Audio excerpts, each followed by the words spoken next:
परीक्षा किसी एक दिन की मेहनत नहीं होती, लेकिन मैं आपसे कहना चाहूँगा वह एक एक दिन की मेहनत जरूर होती है। मैं आपका एजुकेटर शिव कुमार आपके अपने प्यारे से YouTube channel Shiv DP learning पर बहुत बहुत स्वागत करता हूँ। कक्षा 12 हिंदी पढ़ने का अंदाज हम लोग बदल देंगे और हिंदी को इस तरह से सीखेंगे जिसमें कोई भी आपको कंफ्यूजन ना हो और साथ ही साथ जिस क्लास को आप मेरे चैनल पर लें वो पूरी बात आपको समझ में आए और मैं इतना चाहूँगा कि वो चीज़ उसी दिन आपको याद भी हो जाए। तो आज से और आखिरी वीडियो तक आप हमारे चैनल से जुड़िए। हिंदी की कंप्लीट और सबसे बेहतरीन क्लास आपको हमारे चैनल पर मिलने जा रही है। तो कक्षा 12 हिंदी में आप सभी का एक बार फिर से स्वागत है। अब हम स्टार्ट करते हैं आज की क्लास। एकदम शुरू से, एकदम जीरो लेवल से, बेसिक लेवल से पूरे टॉपिक को कवर करते हुए चलेंगे। तो आज हम लोग जो पढ़ने जा रहे हैं वो है हिंदी गद्य का विकास। इसमें वही चीज़ें शामिल की गई हैं जो एग्जाम्स में बार बार पूछे जाते हैं और इस तरीके से हमने पूरा तैयार किया है जो आपको याद भी हो जाए। किताब खोलोगे तो किताब में बड़े लेंथी लैंग्वेज में लिखा होता है और आप सभी को बातें समझ में नहीं आती है। तो ध्यान दीजिए, पूरी बात आपको अच्छे से समझाई जाएगी। देखिए बच्चों, क्या लिखा है? हिंदी गद्य का विकास। क्या लिखा है? हिंदी गद्य का विकास, यानी हिंदी गद्य का पूरा विकास किस तरह से हुआ है वो पूरा हम लोग देखने जा रहे हैं। देखिए, जब से हम लोग हिंदी पढ़ना लिखना शुरू किए हैं तब से अब तक जो है हिंदी को कुल कितने भागों में बांटा गया है। तो मेरे प्यारे बच्चों, मेरे प्यारे स्टूडेंट, यहाँ पर देखिए हिंदी को जो है, हिंदी के गद्य साहित्य को जो है हम लोग 6 भाग में बांटे हैं। जो हिंदी गद्य है उसके कितने भाग हैं? 6 भाग। पहला भाग बच्चों पूर्व भारतेंदु युग अथवा प्राचीन युग, जो बहुत पुराना है, जाहिर सी बात है प्राचीन होगा इसलिए। और वो भारतेंदु हरिश्चंद्र जो है हिंदी गद्य के बहुत बड़े नाम हैं, उनसे ही हिंदी, एक्चुअल में हिंदी गद्य उन्हीं के युग से ही स्टार्ट हुआ है। तो इसलिए जो है उनके युग को नाम दिया गया भारतेंदु युग। और उससे पहले की जो हिंदी रही थी वो क्या होगा? जाहिर सी बात है उनके युग के पहले की है, तो उसको हम क्या बोलेंगे? पूर्व भारतेंदु युग। और बहुत पुराना है इसलिए क्या बोलेंगे? प्राचीन युग। बात तो समझ में आई होगी। फिर उसके बाद आएगा भारतेंदु युग, फिर उसके बाद आएगा द्विवेदी युग, फिर उसके बाद आएगा शुक्ल युग। शुक्ल युग को एक और नाम से जानते हैं, कौन सा नाम? छायावादी युग। फिर आएगा शुक्लोत्तर युग, इसको छायावादोत्तर युग बोलेंगे। फिर आएगा स्वातंत्र्योत्तर युग। ये जो है स्वतंत्रता, जब भारत को स्वतंत्रता मिली उसके बाद जो हिंदी गद्य में लिखा गया है वो सब बोला जाता है स्वातंत्र्योत्तर युग, यानी स्वतंत्रता के बाद। जहाँ पर ये आधा ता पूरा ता लगा रहता है उसको बताता है उसके बाद ये चीज़ है, ठीक। स्वातंत्र्योत्तर युग यानी स्वतंत्रता प्लस उत्तर, स्वतंत्रता के बाद, उत्तर माने के बाद का जो युग होता है वो स्वातंत्र्योत्तर युग कहलाता है। अच्छा बच्चों, ठीक है, यहाँ तक तो समझ में आया। लेकिन अगर एक बार जरा सा रिवीजन कर लिया जाए तो मज़ा ही आ जाएगा, ठीक। तो हिंदी गद्य साहित्य का जो विकास है या हिंदी का जो विकास है गद्य का, वो कितने भागों में बांटा गया है? 6 भाग में। पहला नंबर पूर्व भारतेंदु युग अथवा प्राचीन युग, दूसरा नंबर भारतेंदु युग, तीसरा नंबर द्विवेदी युग, चौथा नंबर शुक्ल युग या छायावादी युग, 5वां नंबर शुक्लोत्तर युग या छायावादोत्तर युग, 6वां नंबर स्वातंत्र्योत्तर युग। अच्छा, अब गुरुजी आगे बढ़िए, यहीं तक थोड़ी अटके रहना है, बिल्कुल आगे बढ़ते हैं। देखिए, एग्जाम में जो बहुत ज़्यादा क्वेश्चन पूछे जाते हैं वो इस टॉपिक से भी पूछे जाते हैं। टॉपिक क्या हमारे पास? विविध गद्य विधाओं की प्रथम रचना। विविध मतलब अनेक प्रकार की, गद्य विधा मतलब जो गद्य की कई विधा होती, कहानी, उपन्यास, नाटक, ये उसकी विधा कहलाती है। उसकी प्रथम रचना यानी प्रथम रचना कौन कौन सी है ये समझते हैं। देखिए, हिंदी जो विधा है यहाँ पर लिखी गई है, उस विधा की जो रचना है वो यहाँ पर लिखा गया है और रचनाकार के नाम यहाँ पर लिखा गया है, ठीक। खड़ी बोली हिंदी की जो प्रथम रचना, जो खड़ी बोली हिंदी है वहीं से हमारे हिंदी गद्य का एक्चुअल विकास हुआ है। तो खड़ी बोली हिंदी की जो प्रथम रचना है वो है गोरा बादल की कथा। क्या है? गोरा बादल की कथा। रचनाकार का क्या नाम है? जटमल। क्या? जटमल। याद रखिएगा। प्रथम नाटक यानी हिंदी गद्य साहित्य का प्रथम नाटक अगर हम बात करें तो नहुस। गोपाल चंद्र गिरधर दास, शायद ये भारतेंदु हरिश्चंद्र के पिताजी थे, शायद, जहां तक मैं समझ पा रहा हूं अभी। ठीक, तो प्रथम नाटक जो है वो नहुस है और रचनाकार कौन है? गोपाल चंद्र गिरधर दास। अच्छा, प्रथम उपन्यास की बात करें तो परीक्षा गुरु। ये हिंदी गद्य साहित्य का प्रथम उपन्यास परीक्षा गुरु, और रचनाकार का क्या नाम है? लाला श्रीनिवास दास। अच्छा बच्चों, बहुत बढ़िया। प्रथम कहानी की बात करें तो इंदुमती। प्रथम कहानी इंदुमती। रचनाकार किशोरी लाल गोस्वामी। प्रथम यात्रावृत्त मतलब जो यात्रा के दौरान जो है रचनाएं होती हैं वो लगभग यात्रावृत्त के अंतर्गत आती हैं। और इसमें जो पहली बार जो यात्रावृत्त लिखी गई वो है सरयू पार की यात्रा। ठीक, और इसके रचनाकार हैं भारतेंदु हरिश्चंद्र। कौन है? भारतेंदु हरिश्चंद्र। प्रथम आधुनिक एकांकी की अगर हम बात करें, तो पृथ्वीराज की आंखें। कौन सी है? पृथ्वीराज की आंखें। इसका रचनाकार डॉक्टर राम कुमार वर्मा। इनको जो है आधुनिक एकांकीकार के नाम से भी जाना जाता है या आधुनिक एकांकी के जनक के नाम से भी जाना जाता है। अच्छा, बहुत बढ़िया। प्रथम गद्य काव्य की बात करें तो साधना है और रचनाकार का नाम है राय कृष्णदास। क्या नाम है? राय कृष्णदास। साधना जो है प्रथम हमारा गद्य काव्य है।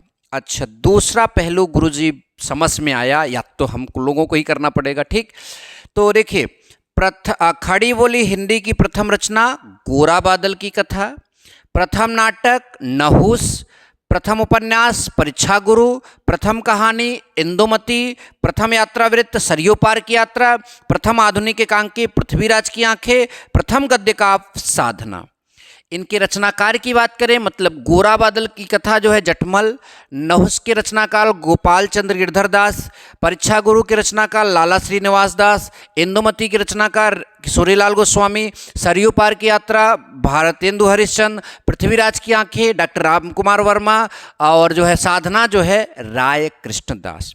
ठीक, अब हम आगे बढ़ते हैं और हम इन सभी युगों के बारे में खासकर अलग अलग पढ़ेंगे, क्योंकि हमको ऑप्शनल प्रश्न जो 250 प्रश्न है उनको क्लियर करने के लिए इन युगों के बारे में पढ़ना होगा, वो भी संक्षेप में, और हम आपको सारी बातें संक्षेप में ही समझाएंगे ताकि बात समझ में आए और एक भी ऑप्शनल प्रश्न आपसे ना बचे। ठीक, ध्यान से देखिएगा। मैं ऑप्शनल प्रश्न का एक अलग अंदाज आपके सामने प्रस्तुत करूंगा, जिससे आपको कभी भी ऑप्शनल प्रश्न जो है सॉल्व करने में दिक्कत नहीं होगी। तो बच्चों, बात करें अब हम जो है पूर्व भारतेंदु युग अथवा जो प्राचीन युग है उसकी शुरुआत करें। तो बच्चों, इसका जो काल क्रम है यानी किस समय से किस समय तक की बात करें तो मुख्यतः इसका समय 13वीं शताब्दी से 1868 ईस्वी तक माना गया है। यानी 13वीं शताब्दी 1200 कुछ ईस्वी से लेकर 1868 ईस्वी तक जो भी समय रहा है हिंदी गद्य में, वो सब किसके नाम से जाना गया? पूर्व भारतेंदु युग, या फिर उसको हम बोल सकते हैं प्राचीन युग। ठीक, और कुछ रचनाएं जो है पूर्व भारतेंदु युग में जो है 10वीं शताब्दी 9वीं शताब्दी से भी 2-4 रचनाएं देखने को मिलती हैं। एक्चुअल में जो स्टार्टिंग है वो यहाँ से होता है। अच्छा, बहुत बढ़िया। पूर्व भारतेंदु युग एक बड़ा युग है, तो उसको कई भाग में बांटते हैं। मुख्यतः जो है इसको 3 भाग में बांटा जाता है, लेकिन हमने यहाँ पर 5 भाग में छोटा छोटा करके लिख दिया है। पहला राजस्थानी गद्य, दूसरा ब्रजभाषा गद्य, और बाकी ये 3 जो हैं ये हिंदी खड़ी बोली की जो है इसलिए जो है अगर ओवरऑल देखा जाए तो पूर्व भारतेंदु युग 3 भाग में बटा है, राजस्थानी गद्य, ब्रजभाषा गद्य और हिंदी खड़ी बोली। ठीक, लेकिन अगर ओवरऑल देखा जाए तो ये 5 भाग पूरा हो जाता है। राजस्थानी गद्य, ब्रजभाषा गद्य, मैथिली जो बिहार साइड में जो हिंदी बोली जाती है वो मैथिली, वो भी खड़ी बोली से ही उत्पन्न हुई है। उसके बाद दक्षिणी गद्य की बात करें और उत्तरी भारत में जो गद्य है वो आपका राजस्थानी गद्य की जो शैली है वो डिंगल शैली है। अब इतना डीप में हम लोग नहीं जाएंगे क्योंकि 12th स्तर में जो है इतना नहीं बताया जाता। तो राजस्थानी गद्य जो है वो डिंगल शैली में जो है लिखा गया है, उसमें जो है रचनाएं डिंगल शैली में होती थी। ब्रजभाषा गद्य जो है पिंगल शैली। कभी अगर मतलब किसी बात पर टॉपिक चलेगा तो हम इसके बारे में भी ज़रूर बताएंगे। दक्षिणी और उत्तरी गद्य जो है, उत्तरी भारत का गद्य जो है वो खड़ी बोली में आपका है, यानी यहाँ पर एक्चुअल में हिंदी गद्य का विकास खड़ी बोली से ही हुआ है, ये आप सभी लोगों को पता होना चाहिए। अच्छे ओवरऑल ये बात तो समझ में आई। अब आप कहोगे सर हमको जो है राजस्थानी गद्य के बारे में थोड़ा संक्षिप्त में बताइए, रचनाकारों के बारे में, ब्रजभाषा गद्य के बारे में बताइए, और ये तीनों को मिलाकर यानी खड़ी बोली के बारे में भी हमको थोड़ी सी बातें समझाइए। तो आपके सामने पूरी लिस्ट यहाँ पर हाजिर है। सबसे पहली हेडिंग हमारी आएगी राजस्थानी गद्य। क्या? राजस्थानी गद्य। राजस्थानी गद्य में बहुत ज़्यादा रचनाएं नहीं, 4 प्रमुख रचनाएं मैं पूरे किताब से निकाल कर लाया हूँ। अगर आपको किताब में 1-2 रचना और मिलती है तो नीचे जगह खाली है, वहाँ पर भी आप लिख लीजिएगा। हमको जो महत्वपूर्ण लगा मैं आपके सामने लाया हूँ। राउर बेल ये राजस्थानी गद्य है, रोडा कवि इसके रचनाकार हैं। राउर बेल राजस्थानी गद्य है और रोडा कवि इसके रचनाकार हैं।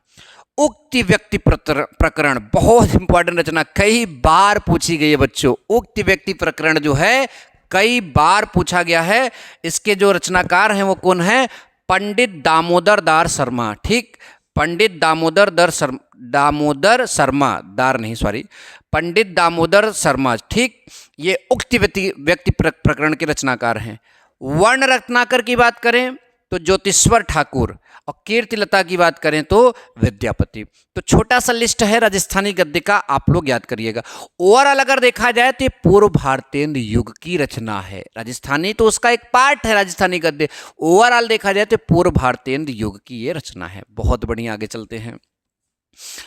ब्रजभाषा गद्य की बात करें बच्चों, जो ब्रजभाषा गद्य है मतलब जो ब्रज भाषा में गद्य लिखा गया है उसकी अगर हम चर्चा करें तो वो ये पूरा लिस्ट है। और ये बहुत इंपॉर्टेंट रचनाएं हैं, ये बहुत इंपॉर्टेंट रचनाएं हैं, बहुत बार पूछी गई हैं, जिसमें हमारे पास यहाँ पर सारा कुछ लिखा है। श्रृंगार रस मंडल ये आपका रचना है। 84 वैष्णवन की वार्ता ये दूसरी रचना है। 252 वैष्णवन की वार्ता तीसरी रचना है। अष्टयाम, अरे नंबर वाइज नहीं है, महत्वपूर्ण की बात कर रहा हूं। अष्टयाम, अगहन महात्म्य और बैसाख महात्म्य। देखिए बच्चों, जो श्रृंगार रसमंडल है उसके रचनाकार गोसाई विट्ठलनाथ हैं। कौन? गोसाई विट्ठलनाथ। इसमें विशेष अगर बात करें, इसमें विशेष क्या है, मतलब इसमें क्या क्या क्या लिखा गया है, तो श्रृंगार रस का वर्णन जो है श्रृंगार रस मंडल में किया गया है। अगर आप अपनी जर्नी आगे हिंदी ही साहित्य में ले जाना चाहते हैं, हिंदी साहित्य में आपको महारत हासिल करनी है, तो आप आगे जाकर श्रृंगार रस मंडल जरूर पढ़िएगा। ठीक, अच्छा। 84 वैष्णवन की वार्ता, इसके रचनाकार कौन है? अगेन जो है यहाँ पर इनके शिष्य हैं शायद गोसाई गोकुलनाथ। कौन? गोसाई गोकुलनाथ। 84 वैष्णवन की वार्ता। इसमें वल्लभाचार्य जो एक मतलब गुरु थे, बहुत बड़े गुरु थे वल्लभाचार्य, उनके शिष्यों का वर्णन किया गया है। यहाँ लिखा है 84 शिष्य रहे होंगे शायद, तो 84 शिष्यों का वर्णन किया गया है, तो इसलिए बोला गया ये रचना 84 वैष्णवन की वार्ता, रचनाकार गोसाई गोकुलनाथ, वल्लभाचार्य के शिष्यों का वर्णन किया गया है। 252 वैष्णवन की वार्ता, इसको भी गोकुलनाथ ने लिखा है, और यहाँ पर वल्लभाचार्य नहीं बल्कि विट्ठलनाथ, शायद वे वल्लभाचार्य के पुत्र थे, उनके शिष्यों का क्या किया गया है? वर्णन किया गया है। 252 वैष्णवन की वार्ता। अष्टयाम नाभादास की रचना है, भगवान राम की दिनचर्या के बारे में बताया गया। अष्टयाम यानी 8 पहर, 8 पहर जो भगवान राम की दिनचर्या होती थी उसमें, उसके बारे में नाभादास ने एक रचना लिखा है, उसका नाम है अष्टयाम। बहुत महत्वपूर्ण रचना है। फिर आता बच्चों अगहन महात्म्य और बैसाख महात्म्य। दोनों के रचनाकार बैकुंठ मणि शुक्ल हैं, बैकुंठ मणि शुक्ल हैं। और चूंकि अगहन और वैसाख एक ऋतु होता है, इसलिए इसमें ऋतु वर्णन किया गया है। बहुत बढ़िया, ये बातें समझ में आई। एक बार फिर से रिपीट करेंगे। श्रृंगार रसमंडल गोसाई विट्ठलनाथ, 84 वैष्णवन की वार्ता गोसाई गोकुलनाथ, 252 वैष्णवन की वार्ता गोकुलनाथ, अष्टयाम नाभादास, अगहन महात्म्य और वैशाख महात्म्य जो है बैकुंठ मणि शुक्ल। इसमें क्या विशेष है आपने अभी पढ़ा। अच्छा, बहुत बढ़िया। अब यहाँ पर मैंने हेडिंग नहीं लगाया बच्चों, आप हेडिंग अपने कॉपी में लिखेंगे। यहाँ पर क्या लिखेंगे? खड़ी बोली गद्य। खड़ी बोली गद्य, राजस्थानी गद्य हो गया, ब्रजभाषा गद्य हो गया, खड़ी बोली गद्य।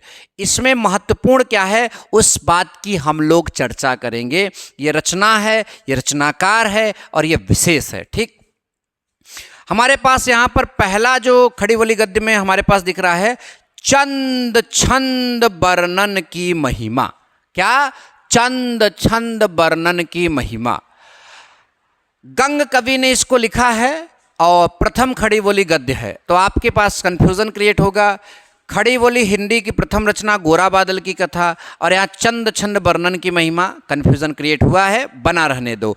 जब ऑप्शनल प्रश्न लेकर आएंगे तो वहाँ इस बात को जरूर क्लियर करेंगे कि दो नाम को हम अलग अलग कैसे देखेंगे। ठीक, वहाँ पर इन पर जो है 3-4 क्वेश्चन बनाकर आपको सॉल्व कराएंगे, तो आपका जो है कॉन्सेप्ट क्लियर हो जाएगा। बहुत अच्छा बच्चों। तो चंद छंद वर्णन की महिमा, कवि गंग कवि, खड़ी बोली जो है उसका गद्य, मतलब प्रथम खड़ी बोली गद्य इसको भी मानते हैं। भाषा योग वशिष्ठ, बहुत बार पूछा गया है। भाषा योग वशिष्ठ राम प्रसाद निरंजनी। भाषा योग वशिष्ठ के जो रचनाकार हैं राम प्रसाद निरंजनी। और पंजाबी मिश्रित खड़ी बोली, यानी पंजाबी मिश्रित खड़ी बोली जो है इन्होंने जो है बनाया है। ठीक, अच्छा। फिर गोरा बादल की कथा, यानी गोरा बादल की कथा जो है खड़ी बोली गद्य में ही लिखी गई है। जटमल, इसके रचनाकार कौन है? जटमल। इसमें विशेष कुछ नहीं दिया है। सुख सागर की बात करें तो मुंशी सदा सुखलाल। इसको याद करना भी बड़ा आसान है, सुख सागर सदा सुखलाल, सुख सागर सदा सुखलाल। और ये वाली गोरा बादल कथा हमने पहले ही बात कर लिया, तो उस तरह से वो तो पहले से याद है। इसमें विष्णु पुराण पर आधारित है। ये जो सुख सागर है ये विष्णु पुराण पर आधारित है, मतलब उसके भागों को जो है हिंदी गद्य में जो है शामिल किया। वो पहले विष्णु पुराण वगैरह सब संस्कृत में लिखा गया था, उसको हिंदी गद्य में जो है किसने लिखा है उसके कुछ भाग को क्या नाम इनका? मुंशी सदा सुखलाल। ठीक, अच्छा। रानी केतकी की कहानी, ये रानी केतकी की कहानी बड़ी मशहूर कहानी हुई है, ये बात ध्यान दीजिएगा। हिंदी खड़ी बोली में इंसा अल्लाह खां, इंसा अल्लाह खां जो है इसके रचनाकार हैं। और ये सिंगारमय प्रेम कथा है। क्या है? सिंगारमय प्रेम कथा। अच्छा, बहुत बढ़िया।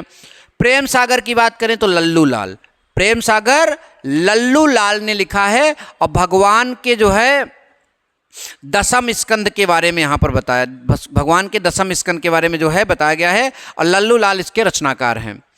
अगला है, बहुत इंपॉर्टेंट है, नासिकेतोपाख्यान। नासिकेतोपाख्यान जो है किसकी रचना है? सदल मिश्र की। किसकी? सदल मिश्र की। और इसके रचनाकार कौन है? ऋषि नचिकेता। कौन है? ऋषि नचिकेता। और पद्म पुराण के रचनाकार पंडित दौलत राम हैं, और पंचांग दर्शन के रचनाकार मथुरानाथ शुक्ल हैं। ठीक, ये ध्यान दीजिए, एक बार रिपीट अगेन एंड अगेन। ठीक, चंद छंद वर्णन की महिमा गंग कवि, भाषा योग वशिष्ठ राम प्रसाद निरंजनी, गोरा बादल कथा जटमल, सुख सागर मुंशी सदा सुखलाल, रानी केत की कहानी इंसान लाखा, प्रेम सागर लल्लू लाल, नासिकेतोपाख्यान सदल मिश्र, पद्म पुराण पंडित दौलत राम, पंचांग दर्शन मथुरानाथ शुक्ल। ठीक, एक बार फिर से देख लो, चंद छंद वर्णन की महिमा गंग कवि, भाषा योग वशिष्ठ राम प्रसाद निरंजनी, सुख सागर गोरा बादल कथा जटमल, सुख सागर मुंशी सदा सुखलाल, रानी केत की कहानी इंसान लाखा, प्रेम सागर लल्लू लाल, नासिकेतोपाख्यान सदल मिश्र, पद्म पुराण पंडित दौलत राम, और पंचांग दर्शन जो है मथुरानाथ शुक्ल का, और वहाँ उसमें विशेष दिया गया। अब इसके बाद जो है हिंदी खड़ी बोली के 4 उन्नयंक हैं जो हिंदी गद्य को आगे बढ़ाने का कार्य किए हैं, उनके बारे में चर्चा करते हैं। और 2 राजाओं के नाम के बारे में हम चर्चा करते हैं, जिसमें एक राजा नाम है राजा शिव प्रसाद सितारे हिंद, और एक राजा भी अभी हम आपको क्लियर करके बताते हैं। तो इनके बारे में हम चर्चा करते हैं। आप सभी का पहले इतना काम होना चाहिए कि ये पूरा स्क्रीनशॉट आप अच्छे से ले लीजिए। स्क्रीनशॉट इसको ले लीजिए, फिर हम दूसरे पेज की शुरुआत करते हैं। आपके लिए बहुत महत्वपूर्ण है, बड़े मेहनत के साथ ये कंटेंट बनाया गया है, आप इसका स्क्रीनशॉट ले लीजिए। ठीक, तो देखिए अब आपके सामने जो है थोड़ा सा और बाकी है, 2-3 मिनट का वीडियो है, उसके बाद आप ध्यान दीजिएगा पूर्व भारतेंदु युग में पूरा कॉन्सेप्ट क्लियर कर लिए हैं। आप वीडियो को पूरा ध्यान से अगर ना समझ में आया तो एक बार और देख लीजिए, नोट्स बना लीजिए। आपके हिंदी गद्य में जो क्वेश्चन आएगा वो इससे बाहर एक भी नहीं होगा। हमारे पास यहाँ पर एक छोटी सी टेबल दिख रही है, इसमें मैं हेडिंग डालना भूल गया, आप यहाँ पर हेडिंग डालिएगा हिंदी खड़ी बोली गद्य। मैंने क्या बोला? हिंदी खड़ी बोली गद्य के चार प्रमुख उन्नायक। चार प्रमुख उन्नायक। चार प्रमुख उन्नायक का मतलब हिंदी खड़ी बोली का जो विकास है वो चार प्रमुख मतलब लेखकों द्वारा किया गया, तो उनको उन्नायक बोलते हैं, उसको उठाने वाला बोलते हैं। ठीक, कौन कौन है ये? चार नाम याद रखिएगा। ठीक, ये प्रमुख विद्वान है, मतलब इन्होंने ही हिंदी खड़ी बोली का विकास किया एक प्रकार से देखा जाए तो। इंसान अल्लाह खां, दूसरा नाम है सदल मिश्र, तीसरा नाम है लल्लू लाल और चौथा नाम है सदा सुखलाल। अभी इनकी चर्चा हमने पीछे बताया, लोग क्या लिखे हैं खड़ी बोली गद्य में, आपने देखा था इनकी रचनाएं थी। फिर से देखिए चार नाम, इंसान अल्लाह खां, सदल मिश्र, लल्लू लाल और सदा सुखलाल। अब देखिए बच्चों, जो इंसान अल्लाह खां हैं उनकी विशेषता थी कि ये रंगीन चुलबुली मुहावरेदार, रंगीन चुलबुली मुहावरेदार ठेठ खड़ी बोली का इन्होंने क्या किया है? विकास किया है। सदल मिश्र की बात करें तो पूर्वीपन के लिए व्यवहारिक खड़ी बोली, मतलब पूर्वीपन जो आपका जो है पूर्वी भारत था, जैसे बिहार और बनारस उनारस जगह का जो था, इन जगहों के बारे में जो मतलब कि खड़ी बोली का विकास था वो सदल मिश्र के द्वारा किया गया है। ठीक, लल्लू लाल ब्रज भाषा से प्रभावित खड़ी बोली में जो है इनका बहुत प्रमुख योगदान रहा है। सदा सुखलाल की बात करें तो इन्होंने जो है संस्कृत निष्ठ हिंदी, यानी संस्कृत के जो चीज़ हैं उनको हिंदी में इंक्लूड करने का काम जो है सदा सुखलाल ने किया है। आई होप की बातें समझ में आई।